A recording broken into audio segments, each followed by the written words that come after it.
Thank you very much, Saiba. And thank you, Sandeepan, for inviting me. I think this is the fourth conference you're doing at SMB Connect, and this is the third time I'm speaking to this audience. So gratitude. Thank you for inviting me once again. That's my tweet ID and a mandatory slide by my organization. I work for a UK-based firm called Inspirational Development Group, and we ask our audiences to tweet, and that's our first slide. So that's a mandatory slide. So I received a mail from Sandeepan saying that he'd like me to speak on how to bring the HR game up, how to make our HR game strong. We're all working with people, and what do we need to do? We need to figure out how to improve our interpersonal skills.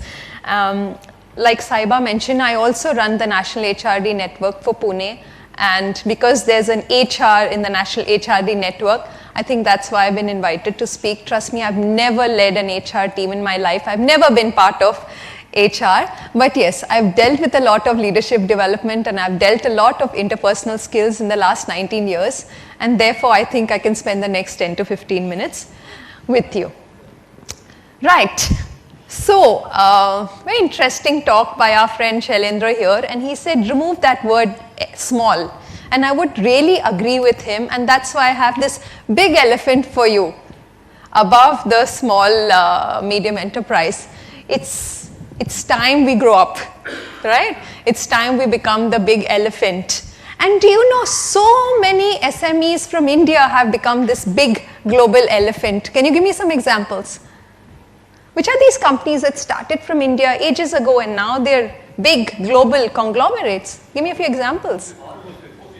Okay, Infosys, that was my example. What else? Bharat Forge, global company, large global company. Finolex, very, very large global company. Yes, all of them started there, and look at where they've gone. So each one of us sitting here are going to be examples of people talking about us, hopefully 2 or 3 years later, not 20 years later. Yeah? So all of us are this little elephant now, and we're going to let go of the S and the M and get on to becoming a large business enterprise. But how do we get there? There are a number of things we talked about today. We're talking about finance, we're talking about technology, we're talking about marketing. But we also need to talk about people and how we look after our people. Somebody mentioned Infosys. I don't know if you ever read about this, but NRN, who's NRN? Narayan Murthy.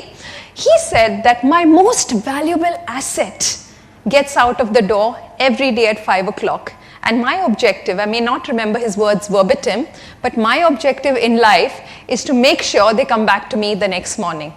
Yeah, the machines lying in the computer room, the machines lying on their desks are not my most valuable assets. I can buy new tomorrow morning if they stop working, if there's a depreciation. But my resources need to come back the next morning, and that's what I really need to work on. Each one of us needs to work on building our team. Right. HR wants to be in the boardroom, and HR wants a seat on the table. I've heard this for very, very long, nearly 2 decades of being in the industry. You know what? Okay, how many of us have an HR department here? Okay, yes. And some of us, because we're still in our growing stages, manage HR on our own, do we? Or do we not?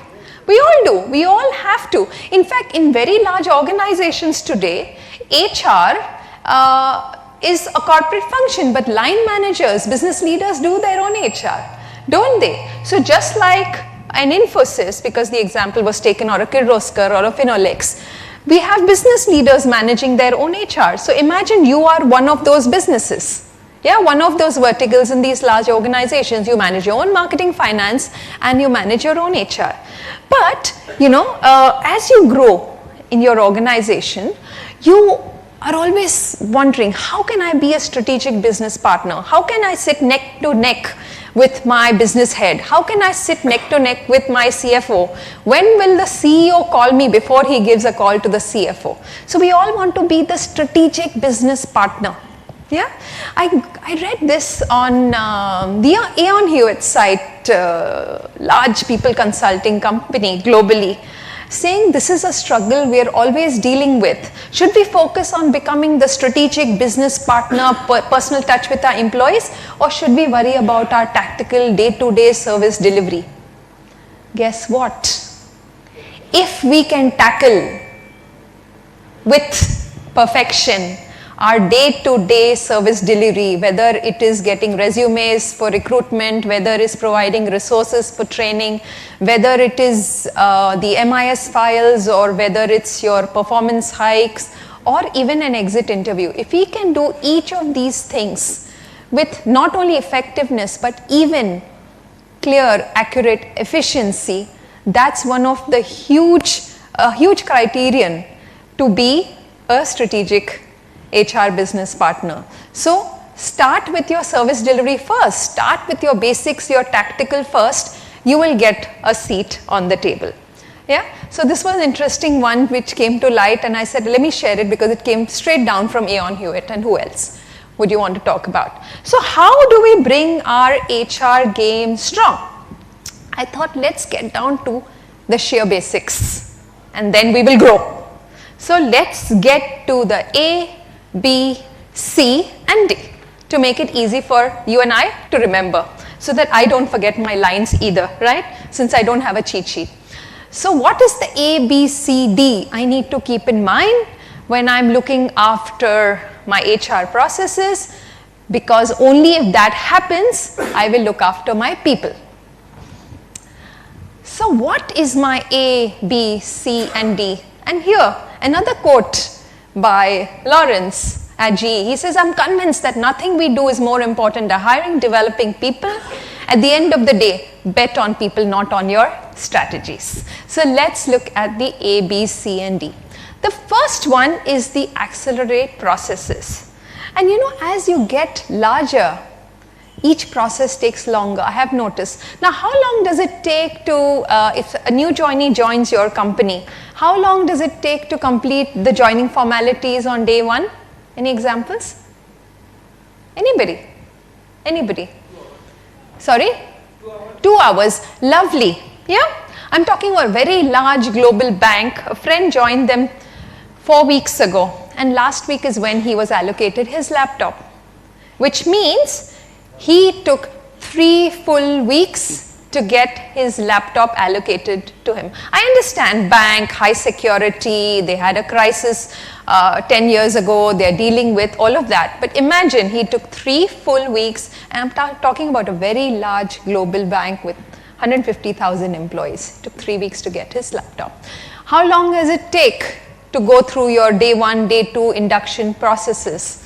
How long does it take to register to go on leave, to get leave approval? Yeah? Is it okay if I drop an email and your manager, wherever he's sitting, clicks approve? Or is it going to take manager's signature and a couple more approvals from the client, which will take 3 days for a leave I want 4 days later? So how long do your processes take? Are you using technology? Even if you're not using technology, how bureaucratic and how fast can you manage your processes? Even if it's an exit process, you want people to part as good friends, so they become your alumni. They come back to you at some point, right? So how long does each of these things take? Another one is building credibility. How would you do that? Why would people come to you? How will you get your seat on the table in the boardroom? Why will people come to you? How do you build that credibility? Okay, culture. Culture of communication, response. Okay, knowing your stuff. How will you build your goodwill, your credibility? Know your HR stuff, your laws, your GST, whatever you need to know related, your labor laws, whatever you need to know related to your HR, whether it's your 360 appraisals, anything to do with your HR knowledge.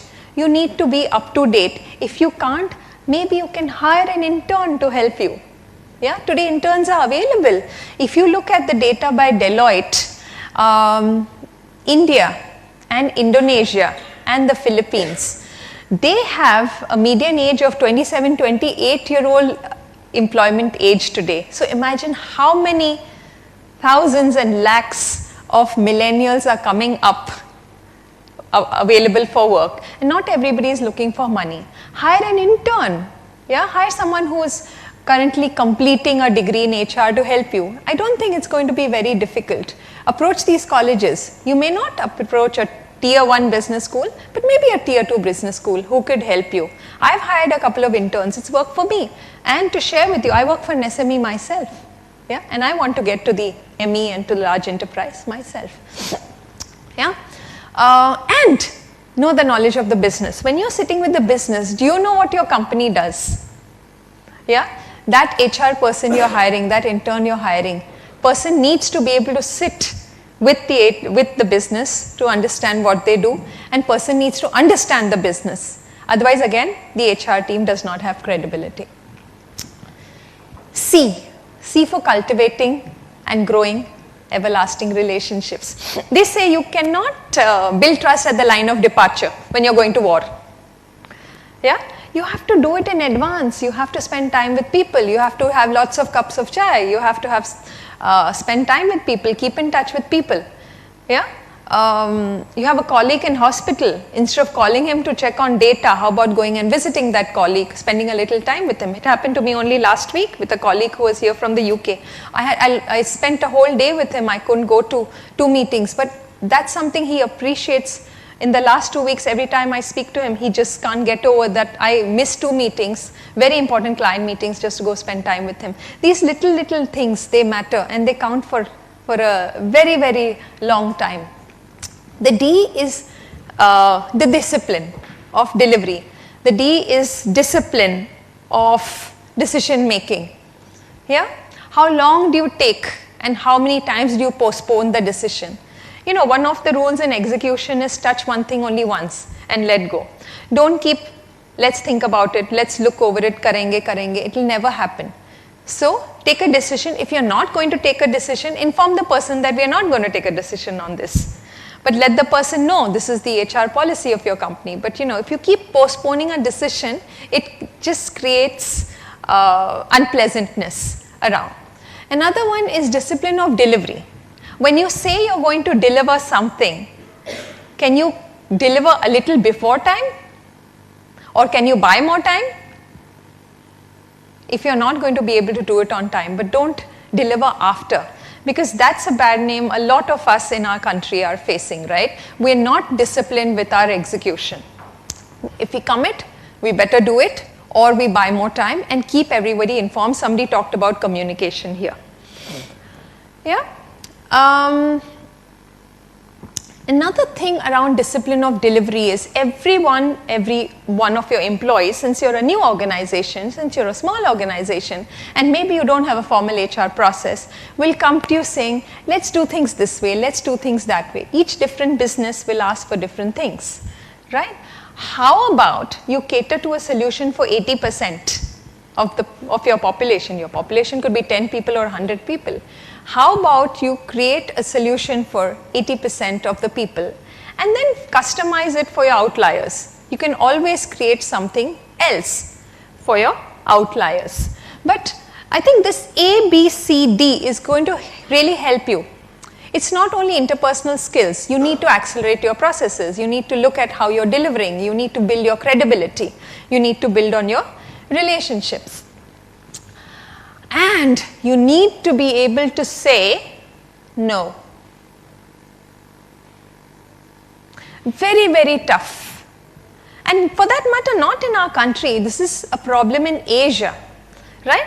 Many years ago when I was working with Capgemini, about 2003, we ran a client opinion survey, voice of the client opinion survey. And we realized that we had a very, very low score on communication. And we realized, these people have gone through the recruitment processes and their communication doesn't seem so bad. But why is the client giving us such a low score on communication? Again, this was a very large global bank giving us such a low score. So we went and did another survey and we spoke to these clients face to face. The senior leadership team sat together and did a little brainstorm on where are we feeling. So after a couple of focus groups, we found out that actually whenever we communicate with our clients, when we have to deliver something, and we are back to delivery here, when we have to deliver something 8 months later, we say things are in great shape. Things will be done on time. There's no issues, right? After 7 months or 7.5 months, we realize that actually things are not in good shape and we're not going to be able to deliver on time. But when were you going to tell the client? When? After the delivery date. So we realized that, so the client said either your estimation techniques are poor or you knew there was a problem all along, but you didn't tell us. You didn't want to. Actually, what was the real problem? We find it difficult to communicate bad news. We find it difficult to raise the red flag. We don't know how to say no. We don't know how to pick up the phone and say, you know what, we're going to get delayed by 2 months. We're sorry. No. So we wait for 2 days before delivery saying we're not even halfway. That's what put people off. So we put together a little program, and I'm not going to run you through the whole program. I'll run you through 2 or 3 slides to give you a couple of tips, and then, at some occasion we can spend time and run the whole program for you. But so I want to just tell you how this works. It's a 4-quadrant behavioral model of how people interact with each other. And each person has his preferred style. It's like your preferred room in the house, and you move around, right? You have a preferred room, which is your study or your bedroom, but you do spend some time in the living room, you do spend some time in the kitchen, and so on and so forth. So it says that there's these 4 kinds of interactions. There are people who have a relationship focus, who are really worried about you and how they'll go along with you for a long time to come. And there are people who care only about themselves. There are people who have an internal focus, worried about themselves, and will, but at the same time listen to you. It's an interesting one. And there are people who are worried only about themselves, not so much about the relationship, and will tell you what to do. So it's a combination of these 4 factors. And I can tell you a little bit about the description. This slide is not clear, but I have a couple of slides which will tell you. They say that the most successful slide is the person who's assertive in his communication with people. And the studies also have said that people who use an assertive behavior are at the end of it not only successful but are happy with the outcome of their behavior.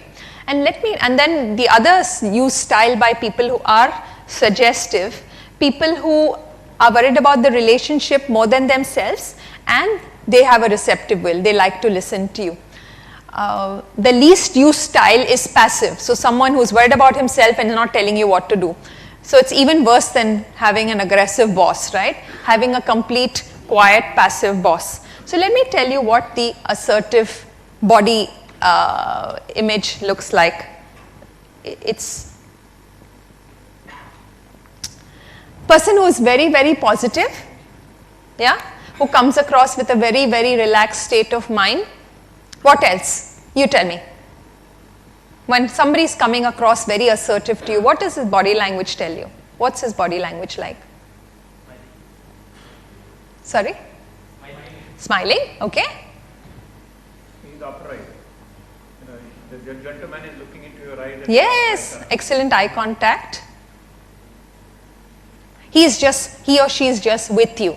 And all of this says that. What will his or her behavioral position be like? We're not interested in the other behavioral positions, so I've put down for you. What will his or her behavioral position be like? One is, I want to state the reality. I want to state where we are. I will share meaningful, important information with you. I'm going to do my best to sell you my idea. You don't have to buy from me, but I'll do my best. Give me an opportunity. I really think we should do it this way because blah, blah, blah, right? I'm open to your body language. I'm open to doing a win-win with you. I express gratitude and appreciate your good words. So appreciation is very important. And at the same time, I will give you constructive feedback. I want you to give me constructive feedback. Yeah? So besides the ABCD, I think being assertive in where we are, because if we want to grow, if we want to make our organizations grow, we can't be passive, we can't remain just suggestive. We have to be very assertive in our communication, in our behavioral style, in our body language, and we have to tell people why we are being so. Right? So I thought I'll put this in crisp for you on how to be assertive. So put yourself in my shoes and be more assertive. One is, let's show attentive listening skills. Another one is state your needs and expectations confidently and expect the same from somebody else. Be adaptable in your position. At the same time, don't let somebody infringe on your rights. And finally, find an approach which will be a win-win for both the parties. Right? Technology, I know you have a separate section on technology, but I thought within HR, technology has its place, and that's why that's really the last piece for you. We really need to be on the same level playing stage like the large players. Even if we are a small player, we really need to be on the same stage. So technology plays a large role here to help you being responsive to your customer's need. I want to play something for you which might interest you right now.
that's exciting times ahead for you and me. Yeah. Thank you so much for your time this morning.